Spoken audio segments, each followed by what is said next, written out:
السلام عليكم. وعليكم السلام وعلى والديكم والسلام وعلى من تبع الجزاء. الأخ نور الدين، أنت منسق تنسيقية رئيس تنسيقية للدفاع عن حقوق لجنة الدفاع وتحرير مراكز العار، مراكز الصحراء كما يحلو كانت تدعو لهم مراكز العار. سمعنا احنا باللي من بعد ما جازت القضية تاعك في المحكمة تاع بن رمضان، حبينا نرجعوا للوراء ونسألوك على يعني التوقيف تاعك كيفاش جرى، يعني لاريستاسيون تاعك. بسم الله الرحمن الرحيم. Bon, mon arrestation, ça a été d'abord, non pas une arrestation, mais je préfère dire un enlèvement en bonne et due forme, comme cela est un peu la spécialité de l'Algérie, qui comptabilise un peu plus de 24 000 disparus, autant de personnes internées avant du processus électoral, et un grand nombre de personnes disparues, comme ça a été le cas d'ailleurs du neveu du président de la République actuelle. Donc, parler de kidnapping, d'arrestation, de disparition, ce n'est pas une chose nouvelle en Algérie, c'est au contraire une des spécialités du système algérien en général. C'est-à-dire avec l'arrestation ou le kidnapping qui il n'est pas légal en tous les cas. Il n'a pas été procédé d'une manière réglementaire. Au début, il avait une empreinte de légalité dès lors que les personnes qui se sont présentées à moi, alors que je me trouvais avec une personne qui est Kamel Serwati, les personnes qui se sont présentées à nous avaient un véhicule propre au service de sécurité, et ils avaient un gyrophare, et cela s'est passé en face de l'annexe de la Daïra de Tiboukouya, en plein cœur d'Alger, et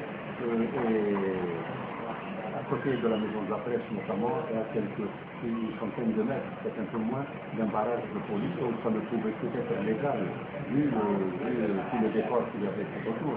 Et comme j'avais la conscience tranquille, je ne vois pas pourquoi j'aurais refusé absolument ce qu'ils m'ont demandé, c'est-à-dire de les accompagner dans le commissariat le plus proche, à savoir le commissariat central, pour d'éventuelles questions. Et je n'ai pas vu de problème à cela. Les questions qu'ils devaient me poser pouvaient être n'importe quoi, dès lors que non seulement au-delà des porte-paroles du comité de défense des intérêts et des conductibles, je suis notamment membre d'une cellule des droits de l'homme et du Fonds du changement national, dont je suis mon fondateur. Je suis aussi président du comité SOS Kidnapping Enfants et Trafic d'organes. Comme j'ai fait beaucoup un grand nombre d'autres comités au niveau de la Ligue des droits de l'homme, donc on pouvait me poser des questions, et ce n'était pas la première fois que cela arrive, on m'a toujours posé des questions pour me dire pourquoi je dénonçais certaines choses, alors que je ne faisais que mon devoir citoyen. Et là, après avoir remis les pièces d'identité, donc la carte d'identité et ma pièce de défenseur des droits de l'homme, ma carte de défenseur des droits de l'homme, ça a été de même pour mon ami Kamel qui a remis sa pièce d'identité, et à l'intérieur avec sa carte d'identité, il y avait une carte de membre de soutien au président de la République en 2004, une carte sur laquelle il y avait écrit au dos en langue arabe que les autorités civiles et militaires étaient priées de lui faciliter la tâche. Donc, pour une fois, ils ont fait semblant d'être les journalistes, ils ont remis ces papiers et ils m'ont embarqué dans leur véhicule et nous sommes partis vers les élections inconnues. Au départ, nous avons emprunté la rue de boulevard de la LN de Pont de Mer, et une fois que nous avions dépassé la gare de Delcourt, en courant, nous avons été plus loin. Il y avait un simulacre nous avons préparé un simulacre de panne, et quand on est arrivé au niveau du courant, j'ai été carrément transformé dans un monde où je ne pouvais pas savoir ce qui s'est passé à l'extérieur, puisque tout était. Bon, je suis arrivé dans une village, ça c'est un peu de plus dans le garage. Et là, dès que nous sommes arrivés, un de mes ravisseurs, parce que je ne l'appelais pas un allemand, c'était un enlèvement, parce que c'était un enlèvement, un de mes ravisseurs a dit à une autre personne qui nous attendait, qui avait l'air d'être son supérieur, il a dit, le colis est là en parlant de moi. Je ne donnais plus un citoyen intérieur, mais je lui donnais un colis. Voilà. Le responsable lui a répondu dans un terme propre aux roturiers et au langage grossier, pour leur dire qu'il leur avait commandé que cela devait se faire dans la plus grande clandestinité et que personne ne devait se rendre compte. Lorsque le avait appliqué, mon ravisseur a appliqué, que c'était passé comme ça, il m'a invité à aller voir la télévision à côté et Al Jazeera avait annoncé mon kidnapping à la bande de la bande kidnapping. C'est-à-dire que l'information est sortie aussitôt après l'arrestation. Oui, bien sûr, mon ami Kamal avait appelé une personne qui est membre du même parti auquel j'appartiens, en l'occurrence le Dr Farid Bouchillon, et bon, les choses sont sorties automatiquement, les organisations internationales ont été informées, il y a eu quand même un grand mouvement de solidarité, et je crois que si je suis aujourd'hui en train de vous parler, c'est d'abord avant tout grâce à Dieu, et ensuite il y a aussi cette mobilisation qui a servi de pression au système pourri qui m'a enlevé. Bon, pour revenir à cette affaire, je dirais à cette mascarade judiciaire, avec tout son scénario et tous ces non-dits que je pense porter très très loin, parce que là, il ne s'agit plus d'une question d'un enlèvement, les enlèvements d'Algérie sont devenus la routine, ils sont multiformes et multidimensionnels. Je peux vous interrompre une minute, je dans des cas pareils, qu'est-ce que devait faire le procureur général ولا النيابه العامه واش كان من واجبها تدير مباشره من بعد ما اعلن هذا الخبر هذا ويعني كان عنده الناس كاع سمعت به واش كان الواجب على Le seul journal qui a eu le courage d'être professionnel et qui a annoncé mon kidnapping fut El Watan, c'est-à-dire la journée du 24, un article à Paris dans les pages de El Watan est bien visible. Le parquet d'Alger, le parquet s'était placé, à mon sens, s'est placé hors la loi. Il s'est placé hors la loi à la limite où il était du devoir du procureur général de déclencher automatiquement une action judiciaire pour enlèvement entre X. Ce qui n'a pas été fait et loin de ce qui devait être fait, les frères qui sont rendus dans un commissariat pour déposer une plainte dans le cadre de la recherche de l'intérêt des familles. Et tout ce qu'on a pu leur dire dans ce commissariat, c'est de remettre mon livret de famille comme si j'étais tenu de laisser mon livret de famille à l'un de les faire. C'était une aberration, c'était une façon de les renvoyer et c'est ce qui a fait que la fenêtre n'a pas été assistée dans cette condition. Le parquet général était tenu d'alerter la presse, il était tenu d'alerter la télévision, il était tenu d'informer tous les médias et d'utiliser tous les moyens possibles pour non pas seulement mon propre kidnapping, mais ceci doit se faire pour tous les kidnappings, et ce n'est pas le cas en Algérie, ce n'est pas du tout le cas. La presse en parle, mais jamais une enquête n'est déclenchée par le parquet. Donc la plainte n'a été retenue que suite à votre libération. Après ma remise, ma proclamé après ma remise en liberté, d'ailleurs il y avait un petit message dans ma libération, j'ai été déposé devant un cimetière. Et beaucoup de gens se sont posés la question de faire devant un cimetière. Dans un pays où la question qui n'a pas encore été décidée, je pense que ce n'est pas nécessaire de poser cette question. C'est toute une symbolique. Mais de toute manière, après cette libération, vous avez dû déposer plainte. J'ai déposé une plainte le 29 octobre 2011, après la libération du régime combattant.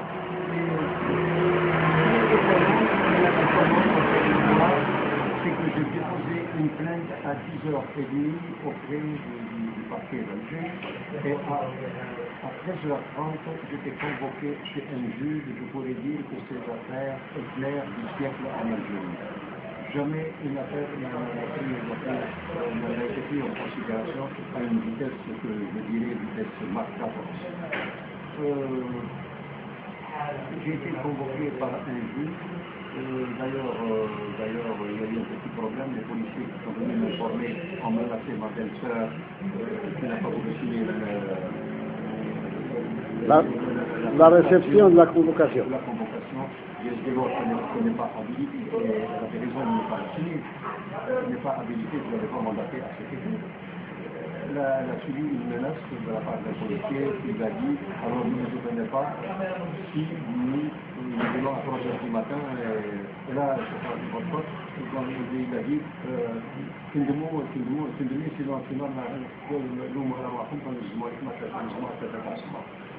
donc ça explique certaines choses. J'ai été libéré à 3h du matin, c'était un peu de causalité.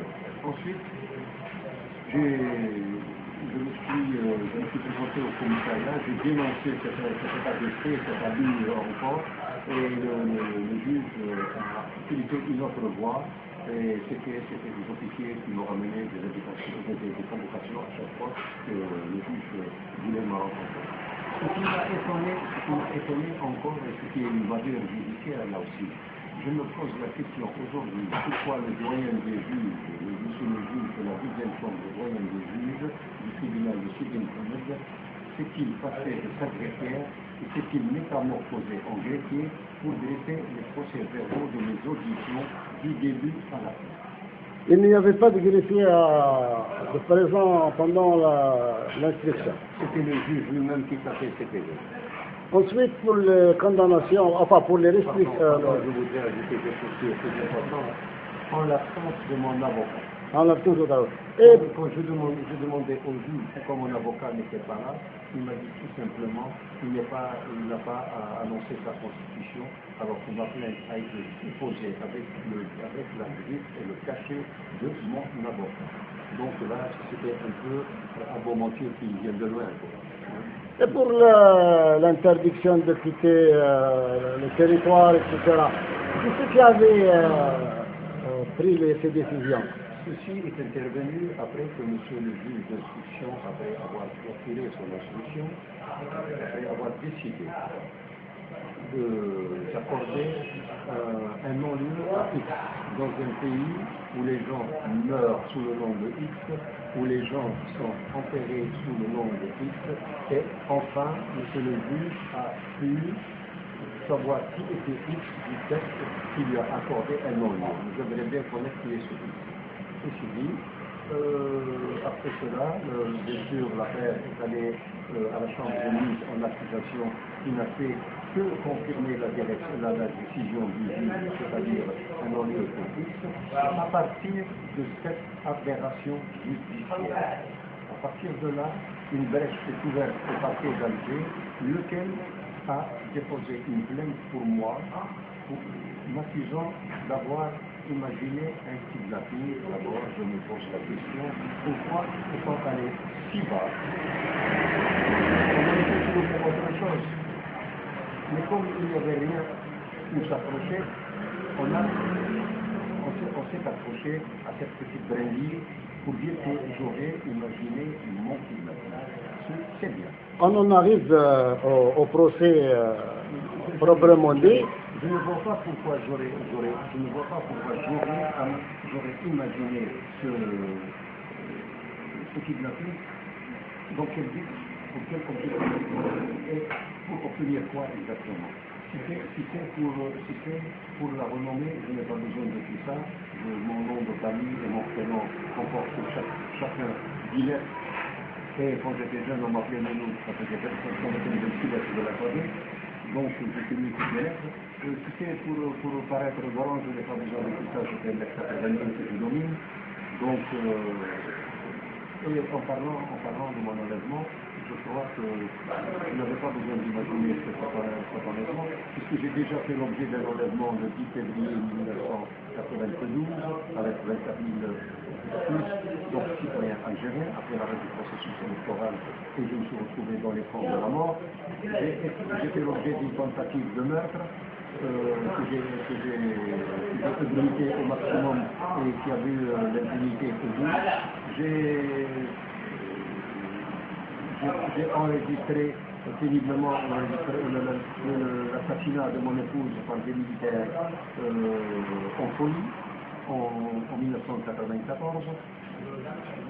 Mon épouse qui est décédée 10 ans après suite à une très grave blessure qui s'est terminée par un cancer, du fait que les balles qui l'ont atteint étaient plongées dans un produit qui s'appelle le maïsor, destiné pour la conservation des balles, mais qui est aussi cancérigène. Je n'avais pas besoin d'imaginer de ce scénario, je n'avais pas besoin de ce scénario. Alors que j'ai été enlevé le mois de septembre 1998, alors que j'étais de retour du siège du Parti des travailleurs dans une réunion avec les familles des disparus, j'ai été enlevé une autre fois, c'était le mois de mai, encore 1998, et je garde l'histoire de suture que j'ai encore et un certificat médical de prévention. J'ai été arrêté en soirée, j'ai été mis placé dans une malle de voiture de la police, une voiture banalisée, et au lever du jour, j'ai été remis en liberté après avoir reçu un coup de crosse et on m'a laissé tout mort dans une ruelle dans mon quartier. Je n'avais pas besoin de tout ça et je n'avais pas besoin de faire un scénario, celui de mon arrestation à la frontière, de mon transport sous un pont dans un avion vers Algérie, ou bien encore la torture expérimentale que j'ai subie dans un commissariat central de la République du Nord-Est de Martyr, ou encore mon emprisonnement à certains pays pour avoir dénoncé des disparitions forcées, je suffit largement pour dire que je suis de toute forme d'intimidation, de violation de mes droits. Donc je ne vois pas pourquoi je vais imaginer ce scénario pendant qu'elle nous a été en instruction auprès de Madame la procureure du tribunal politique à Genève en Suisse. Il y avait toute une coïncidence. C'était le jour de l'arrestation du ministre de la Défense en Suisse. 2 jours après. Deux jours après. Il a été auditionné les 20 et 21 octobre de 2011. J'ai été enlevé le 23 alors que je me rendais à la maison de la presse pour dénoncer un abus dont était victime un membre du comité de défense de l'intérieur des Français. Venons-en au procès proprement dit.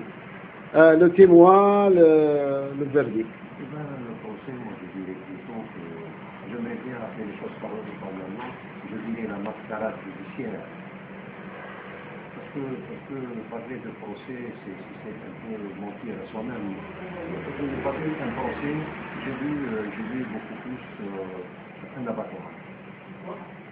J'étais plutôt indiqué à un abattoir et où je servis de mouton de l'Aïd, puisque j'ai été jugé le 3e jour de l'Aïd de Paris. Donc, c'est venu à ce que vous appelez un procès. D'abord, mon affaire a été renvoyée après un mois, et après calcul, ça a été le 3e jour après l'Aïd. Et là, quand je suis arrivé au tribunal très tôt, bien sûr, la présidente a commencé par les affaires qui étaient en délibéré. Après cela, il y a eu un petit phénomène que je n'arrive pas à expliquer. La séance a été levée après 20 minutes, aussi logique. Et tantôt, le procureur qui siégeait dans cette audience a été changé, et c'est une procureure qui l'a remplacé. Ensuite, la présidente a commencé à appeler les gens pour savoir qui était dans la salle, qui était présent, qui ne l'était pas. C'est une procédure que je n'ai jamais vue avant. Et mon dossier a été placé, quand j'ai répondu présent, au-dessous des autres dossiers de ceux qui étaient présents, au même titre que moi, qui devaient être jugés sur place. Comment tout est arrivé, je me suis étonné d'abord de constater que du vide sidéral qu'il y avait autour de moi, car je m'attendais quand même à la solidarité de mes camarades défenseurs des droits de l'homme, et là, ce jour-là, il y avait un vide que je n'arrivais pas à expliquer. Aussi, je dirais que mon droit à la défense n'a pas été respecté, puisque je n'avais pas tout dit et la présidente est arrivée à me dire que je n'avais plus rien à dire. C'était une affaire flagrante à mon droit à la défense, le plus important que je n'avais pas dit. Et en vertu du droit pénal international, je considère que ce jugement n'avait aucune raison d'être, et que ce procès n'avait aucune raison d'être, puisque l'État algérien m'a considéré apatride, donc je ne vois pas pourquoi le tribunal a jugé. De plein néant, vous vous êtes retrouvé à accuser. C'est ça que je comprends. Vous avez été déposé une plainte et maintenant c'est votre procès qui est en cours. Hein? Ça c'est inexplicable. Je dois dire humblement que l'objet du mot dérange. L'objet du mot dérange et à plusieurs titres de dérange. Et d'abord, je dérange avec l'affaire des internés des conditions, car je dois dire ici qu'une injustice flagrante est enregistrée dès lors que les rédacteurs de la Charte pour la paix et la réconciliation nationale n'ont pas jugé utile de prendre en considération le paria, je dirais le martyr des internés des conditions. Pourquoi? Et quel a été le verdict en fin de compte pour votre procès? Pourquoi n'a-t-on pas pris en considération l'affaire des internés des conditions? Parce qu'elle remet quelque part en cause les accords d'Évian de 1960. Dès lors que, au sein des accords d'Évian, une clause secrète permettait à la France coloniale d'expérimenter 11 bombes nucléaires après l'indépendance et les internés des camps du Sud après une arrestation arbitraire, une déportation injuste. Nous nous sommes retrouvés dans des zones totalement irradiées. Et nous avons servi de cobaye et je pose la question, est-ce que ce n'est pas le souci de certains en Algérie, le souci de savoir si les bombes françaises sont opérationnelles et si leurs effets, après 30 ans, ne sont pas efficaces. Et nous avons servi de travail. Voilà pourquoi je pense qu'on ne veut pas régler ce dossier qui est le dossier des internés des bombes. Quant au verdict, je dirais qu'il y a quelque chose qui n'est pas normal. Ce n'est pas normal dans le sens où, et au cas où vraiment des éléments matériels auraient prouvé que j'aurais inventé ce type d'affaire. Je pense qu'un homme de prison et l'amende qui est suivie, c'est-à-dire du million de centimes, c'est un cadeau de la justice. Imaginez un enlèvement de cette ampleur qui a eu une incidence sur la politique algérienne en matière de respect des droits de l'homme, de l'application de la loi, parce que le bruit est allé très très loin. Je pense que si vraiment j'aurais imaginé ce type d'affaire, vraiment je dirais que la justice a été clémente. Mais comme on s'est basé sur des éléments fictifs, que j'appelle fictifs, dès lors que la caméra de la maison de la presse, une caméra, je dirais que je me trouvais sous le champ de son action visuelle, n'a pas été prise en considération, Là, je me pose la question. C'est le témoin? Le témoin n'a pas été invité et Madame la procureure m'a reproché le fait de ne pas l'avoir invité, comme s'il m'appartenait de le faire. Et là, on me demandait de faire un peu. Il lui a été envoyé une convocation au témoin? Il n'a pas été convoqué du tout. Il est prêt à le déclarer. Maintenant, vous avez fait appel. À votre avis, quel sera le prochain jugement? La prochaine étape, d'abord, je voudrais préciser que je suis d'abord et avant tout mon propre avocat. Car maintenant je suis obligé de prendre quand même certaines précautions. Je voudrais être mon propre avocat, je voudrais être mon propre défenseur et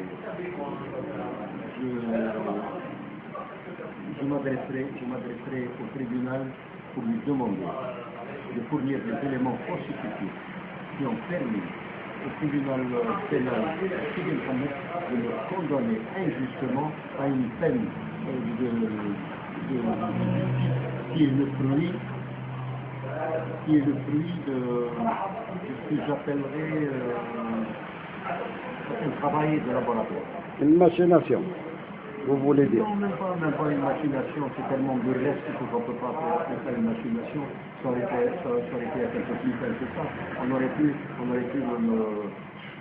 me faire semblant de me fouiller, de trouver un morceau de drogue dans ma poche et de me juger pour ça et de m'interdire de quitter le territoire national dans le but que je n'aille pas à Genève, alors que je voudrais qu'on sache que je n'ai pas l'intention d'aller à Genève, mais j'ai l'intention de ramener Genève. Et là, je ne vous poserai pas la question comment, mais je terminerai cette rencontre en vous disant merci M. Mohaoub. J'espère que le prochain procès verra un soutien massif de nos concitoyens, défenseurs des droits de l'homme ainsi que des avocats. Assalamu alaikum wa rahmatullahi ta'ala wa barakatuh.